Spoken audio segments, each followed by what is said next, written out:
எல்லா பெருமைகளும் இறைவனுக்கே. நம் அனைவர் மீதும் இறைவன் புறத்திலிருந்து அமைதியும் சமாதானமும் நிறைவாக உண்டாகட்டும். காலை பிரார்த்தனை வாசிக்கலாம். அகிலங்களின் இறைவனே, அனைத்து பெருமைகளும் போற்றுதல்களும் உன் ஒருவனுக்கே உரியது. அனைத்தின் ஆதாரமும் நீ, அனைத்தின் தொடக்கமும் நீ, அனைத்தின் முடிவுகளும் உன்னிடமே. உன்னுடைய அருட்கொடையாம் இந்த நாளை உன்னுடைய திருப்பெயரால் நான் தொடங்குகின்றேன். என்னுடைய அறிவின் மற்றும் அறியாமையின் தீங்குகளிலிருந்து உன்னிடமே நான் பாதுகாவல் வேண்டுகின்றேன். என்னுடைய பெருமை மற்றும் பொறாமையின் தீங்குகளிலிருந்து உன்னிடமே நான் பாதுகாவல் வேண்டுகின்றேன். உலகத்தின் பொருள் மயக்கங்களும் என் மன இச்சைகளின் கெட்ட நோக்கங்களும் உன்னுடைய பொருத்தத்தை விட்டும் என்னை விலக்கிவிடாமல் இருக்க உன்னிடமே உறுதியாக நான் பாதுகாவல் வேண்டுகின்றேன். இன்னும் என்னுடைய தவறுகள் மற்றும் பாவங்களுக்காக உன்னிடமே நான் மன்னிப்பை வேண்டுகின்றேன். மன்னிப்பவனே, என்னை மன்னிப்பாயாக. நேர்வழியில் என்னை நிலைத்திருக்கச் செய்வாயாக. உன்னுடைய அருளை கொண்டும் கருணையை கொண்டும் உன் புறமிருந்து நற்குணங்களை கொண்டும் ஞானங்களை கொண்டும் என்றென்றும் என்னை நீ வழி நடத்துவாயாக. நீ என்னுடன் எப்போதும் இருந்து கொண்டிருப்பதை என்னை எப்போதும் உணர்ந்திருக்கச் செய்வாயாக. என்னுடைய எண்ணங்களிலும் பார்வையிலும் பேச்சுக்களிலும் செயல்களிலும் பொறுமையை கொண்டும் நன்மைகளை கொண்டும் எனக்கு வழிகாட்டுவாயாக. எனக்காக நீ நாடியிருக்கும் நன்மைகளை தவறாது நான் அடைந்து கொள்ள எனக்கு நீ உதவி செய்வாயாக. நீயே என் இறைவன், நீயே என்னுடைய பொறுப்பாளன், நீயே என் இறைஞ்சுதலை செவியேற்பவன். செவியேற்பவனே, படைப்பாளனே, புதிய படைப்பாக என்னை ஆக்கித் தருவாயாக. புதிய வாழ்க்கையில் என்னை வாழ வைப்பாயாக. அமைதியும் சமாதானமும் ஆரோக்கியமும் ஞானங்களும் நன்மைகளும் மேன்மைகளும் குளிர்ச்சியும் கதகதப்பும் சோலைகளும் நீரோடைகளும் தூய உணவுகளும் உறவுகளும் நிறைந்த புத்தம் புதிய வாழ்க்கையை உன்னை கொண்டு நான் விரும்புகின்றேன். விருப்பங்களை அளிப்பவனே, ஏற்றுக்கொண்டேன் இறைவனே. புதிய வாழ்க்கையில் என்னை வாழச் செய்வாயாக. புதிய படைப்பாய் என்னை ஆக்கித் தருவாயாக. உன்னுடைய அருட்கொடையாம் இந்த நாளை உன்னுடைய திருப்பெயரால் நான் தொடங்குகின்றேன். பெருமைகளும் புகழ்களும் உன் ஒருவனுக்கே.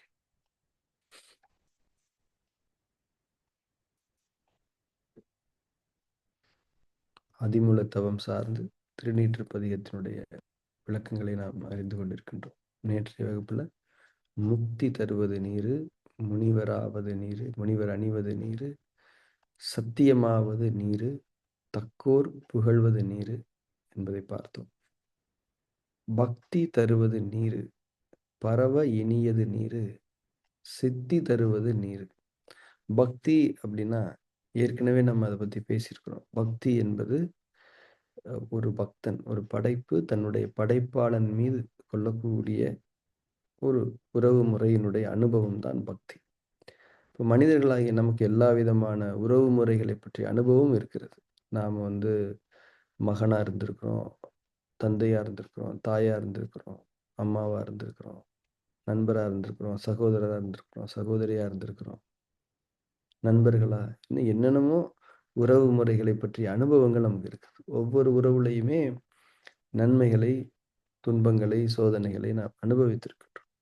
ஆனா நாம அனுபவிக்க வேண்டிய ஒரு உறவு முறை பற்றிய அனுபவம் என்னன்னா பக்தி தான். இறைவனுடன் நாம் என்ன மாதிரியான உறவில் இருக்கின்றோம், அந்த உறவை நாம் எந்த அளவுக்கு ஆழமாக பேணி கொண்டவர்களாக இருக்கின்றோம் என்பதை பொறுத்து தான் அந்த பக்தி என்ற அனுபவம் நமக்கு வாய்க்கும். ஒவ்வொரு மனிதனுக்கும் இந்த அனுபவம் என்பது நிச்சயமாக தேவைதான். இது படைப்பாளனோடு ஒரு ரிலேஷன்ஷிப் வச்சுக்கிறதுக்கான வாய்ப்பு நமக்கு கிடைச்சிருக்குது. மற்ற உயிர்களுக்கு அந்த வாய்ப்பு இருக்குதா இல்லையா நமக்கு தெரியாது. அது இறைவனுக்கு தெரியும், அந்த உயிர்களுக்கு தெரியும். நமக்கு அந்த வாய்ப்பு இருக்குன்றத நம்ம புரிஞ்சுக்கிறோம். ஸோ பக்தியினுடைய அடிப்படையே என்ன அப்படின்னா, இறை பொருத்தத்தில் இருப்பதுதான். அதாவது ஒரு ஒரு அம்மாவும் தன்னுடைய பிள்ளையும் அம்மாவோட பிள்ளை எப்படி பழகுறாங்க? ஒரு அரவணைப்பு இருக்கும், ஒரு மன்னிப்பு இருக்கும், கருணை இருக்கும், அக்கறை இருக்கும். அதே நேரத்தில கோவம் இருக்கும், கண்டிப்பு இருக்கும், எல்லாமே இருக்கும். ஸோ படைப்பாளன் அப்படிங்கிற ஒரு நிலையில இந்த எல்லா அனுபவங்களுமே இருக்கும். நீங்க படைப்பாளன அம்மாவா பார்க்கலாம், அப்பாவா பார்க்கலாம், நண்பரா பார்க்கலாம், டீச்சரா பார்க்கலாம். எப்படி வேணாலும் நீங்க பார்க்கலாம். ஆனா படைப்பாளனா பார்க்கிறதுன்னு ஒரு அனுபவம் இருக்கு இல்லையா? படைப்பாளனுக்கு கீழ இத்தன அனுபவங்களை நீங்கள் அறிந்து கொள்ளலாம். ஆனால் படைப்பாளனுக்குரிய தகுதியில் நீங்கள் அவனை பார்க்கக்கூடிய நிலையில் நம்முடைய அனுபவம் ஒன்று இருக்கிறதே, அதைத்தான் பக்தி என்று நாம் சொல்லுகின்றோம். அப்போ பக்தி தருவது நீரு என்றால், எது அந்த பக்தி என்ற அனுபவத்தை தர முடியும்? அந்த ஒழுக்கம் தான். அந்த இறை அச்சம் தான். இறை பொருத்தம். இறை பொருத்தம் அப்படிங்கிற ஒரு விஷயம் ரொம்ப அற்புதமான ஒரு வார்த்தை. அதாவது பக்தி என்பதே நன்மைகளை நிலைத்திருத்தல் தான். வேற ஒண்ணும் கிடையாது. தீமைகளை விலக்கி நன்மைகளை நிலைத்திருத்தல். நன்மைகளில் நிலைத்திருப்பதற்கான உறுதி எப்போது வெளிப்படும் என்றால், தீமைகள் சூழ்ந்திருக்கக்கூடிய நிலையில் அவைகளை விலக்கி நன்மைகளை இறைவனுக்காக ஏற்றுக்கொள்வது, பின்பற்றுவது. இதுதான் பக்தியினுடைய அனுபவம். அப்போ அந்த அந்த உள்ளச்சம், அந்த பயபக்தி, இறைவனுக்காக என்ற தன்மை, இறை பொருத்தம் இது முதன்மைப்படுத்தக்கூடிய நிலையில தான் பக்தி வர முடியும். எல்லாராலயுமே பக்தி கொண்டு விட முடியாது. கோவிலுக்கு போறது பக்தி கிடையாது. திருநீரை அணிந்து கொள்வது பக்தி கிடையாது. உடைகளை மாற்றிக்கொள்வதும், ஆபரணங்களை அணிந்து கொள்வதும் பக்தி கிடையாது. பக்தியினுடைய சில சில படிநிலைகள் என்று வேண்டுமானால் சொல்லலாம். பக்தியே இல்லை என்று சொல்லிவிட முடியாது. ஆனால் பக்தி என்பது ஒரு உயர்வான அனுபவம். இப்போ நண்பர்கள் இருக்கிறாங்க. ஹாய், ஹலோ நண்பர்கள் இருக்கிறாங்க. ஒரு குளோஸ் ஃப்ரெண்ட்ஸ் இருக்கிறாங்க. இந்த மாரி நெருங்கிய நண்பர்கள் அந்த மாரி தான். பக்தியினுடைய அந்த அனுபவம் என்பது பல படிநிலைகளை கொண்டது. அதுல உச்சமான ஒரு குளோஸ் ஃப்ரெண்டுங்க இவரு. இவரும் நானும் அந்த மாரிங்க அப்படின்ற மாரி அனுபவம் தானே நட்புன்னு சொல்லலாம். அந்த மாரி பக்தியினுடைய உச்சம் நீரின் வெளிப்பாடு. அதாவது பயபக்தியின் வெளிப்பாடாக வருவதுதான் பக்தி. அதனால தான் திருஞான சம்பந்தர் பக்தி தருவது நீரு என்று சொல்கிறார். அதேபோல பரவ இனியது நீர். அதாவது இந்த பக்தியினுடைய அனுபவம், அதாவது நமக்கு முக்தி கிடைத்து விட்டது. நாம் முனிவராக இருந்து கொண்டு நம்முடைய வாழ்க்கையை அமைத்துக் கொண்டிருக்கின்றோம். சத்தியமான ஒரு வழிமுறையை பின்பற்றிக் கொண்டிருக்கின்றோம். சான்றோர்கள் எல்லாம் இத அங்கீகரிக்கிறாங்க. இதுதான் வழி. தக்கோர் புகழ்வது நீர்ன்னு சொல்றாரு. அப்ப இந்த விஷயத்த எல்லாருக்குமே நம்ம சொல்லணும் தானே! அதுவே பக்திக்கான ஒரு அடிப்படை தானே! நமக்கு ஒரு நன்மை, இன்னொருத்தருக்கும் அந்த நன்மை கிடைக்கணும்னு நெனைக்கும்போது, அது எவ்வளோ அழகான ஒரு விஷயம் இல்லையா? அப்போ "பரவ இனியது நீர்" அப்படின்னா 2 விதமான அர்த்தங்கள நம்ம புரிஞ்சுக்கணும். ஒண்ணு, ஒரு விஷயத்த நம்ம சொல்றோம். ஒரு அட்வைஸ நம்ம ஒருத்தருக்கு சொல்றோம். ஒரு வழிகாட்டுதல் நமக்கு சொல்றோம் அப்படின்னா, அந்த வழிகாட்டுதல் ரொம்ப மேன்மையான வழிகாட்டுதலாக இருக்க வேண்டும். அதாவது இந்த மாரி ஒரு விஷயம் இருக்குதுங்க. இந்த மாரி ஒரு இறைவழின்ற அற்புதமான ஒரு வாழ்க்கை வழிமுறை இருக்குதுங்க. அப்படின்னு சொல்றது தானே அற்புதமானது. இந்த இந்த ஒரு பிசினஸ் இருக்குதுங்க. இதுல நீங்க ஒரு 10,00,000 இன்வெஸ்ட் பண்ணீங்கன்னா, 1,00,00,000 2 வருஷத்துல சம்பாரிச்சிரலாம். இதுவுமே நல்ல அட்வைஸ் தான். ஆனா, இனியது எது? தேவையானது எது? மேன்மையானது எது? அவருக்கு உண்மையிலேயே இம்மையிலும், மறுமையிலும் உதவக்கூடிய ஒரு விஷயம் எது அப்டின்னா, அவரை இறைவழிக்கு அழைப்பது. அதுதான் அழகானது. சொல்றதுக்கு அழகானது. இறைவன் அதை விரும்புகின்றான். அவருக்குமே அது தேவை. அப்போ இந்த இந்த உள்ளச்சத்தை பற்றிய, பயபக்தியை பற்றிய, இறை பொருத்தத்தை பற்றிய, இறைவனுக்காக நம்முடைய வாழ்க்கை என்பதை பற்றிய செய்திகளை நாம் மக்களுக்கு சொல்ல வேண்டும். அதை சொல்லுவது தான் முதன்மையானது. எப்பயுமே சொல்லுவேன். இன்னைக்கு உலகத்துல நீங்க என்ன வேணாலும் கத்துக்கலாம்.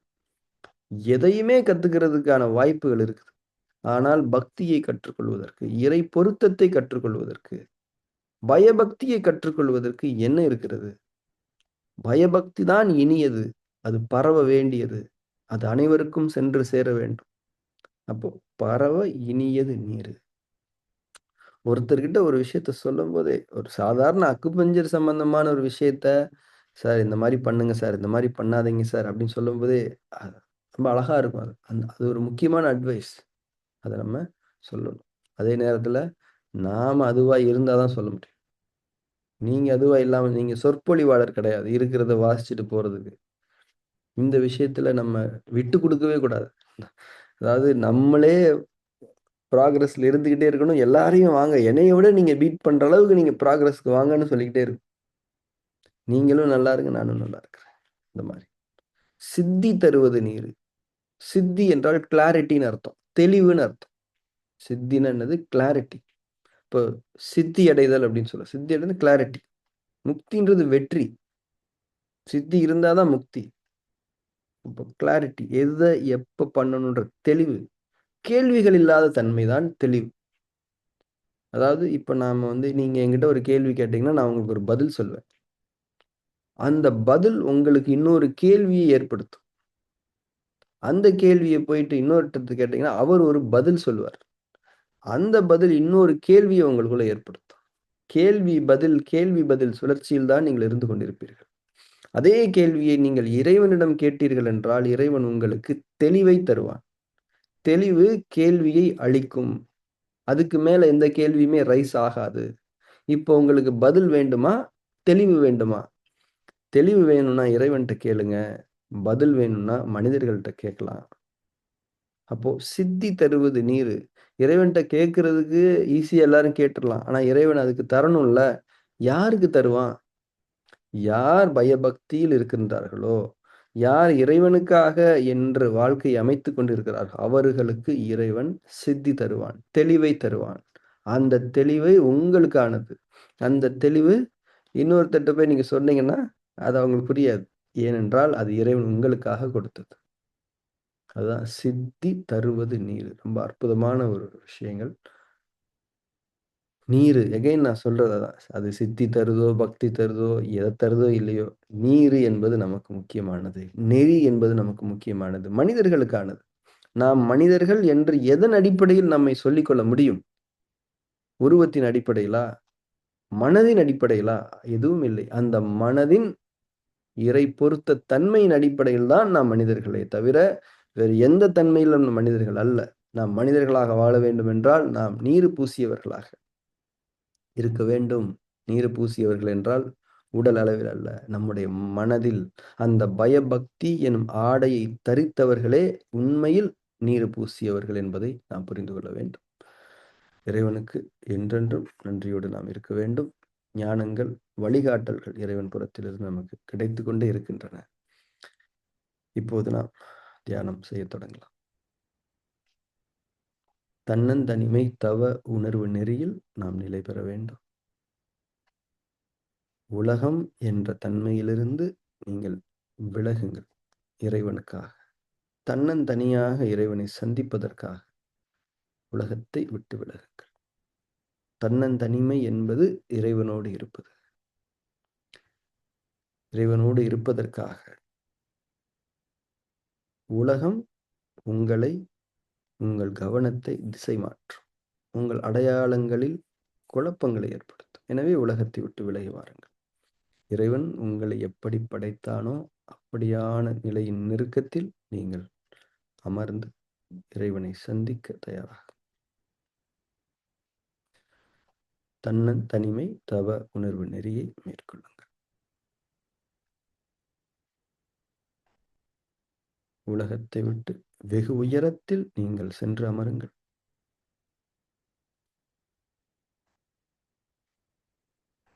உலகத்தின் அடையாளங்கள் எதையும் கொண்டு செல்லாதீர்கள்.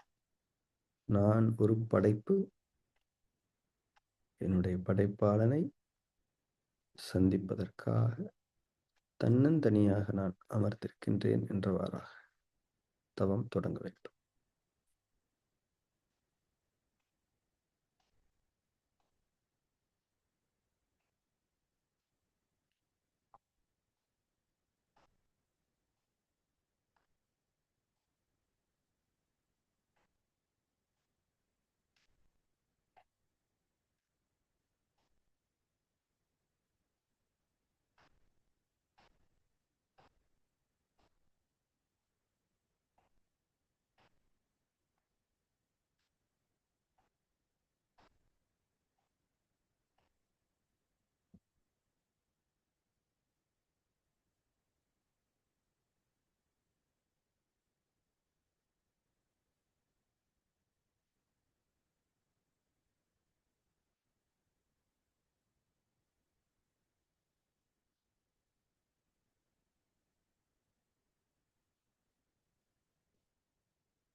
தன்னந்தனியாக இருந்து கொண்டிருக்கக்கூடிய நாம் இறைவன் முன்னால் அமர்ந்திருப்பதை உணர வேண்டும்.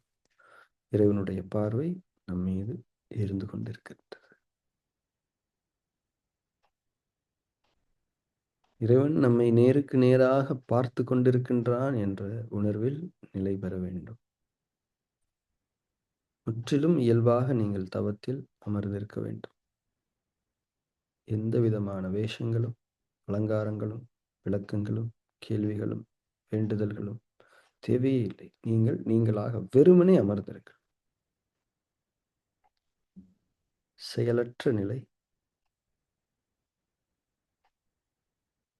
இறைவன் முன்னால் என்ற உணர்வோடு வெறுமனே அமர்ந்திருங்கள். எதுவும் செய்ய எத்தனிக்க வேண்டாம். இறைவனுடைய பார்வை நம்மை அடையட்டும், முழுமையாக அடையட்டும். அதை நாம் உணர்வதற்காகத்தான் இந்த தவம். இறைவனுடைய பார்வை எப்போதும் நம் மீது இருந்து கொண்டுதான் இருக்கின்றது. இப்போது அதை நாம் உணர்ந்தவர்களாக தவம் இயற்றுகின்றோம்.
நம் தியானத்தை நிறைவு செய்து கொள்ளலாம்.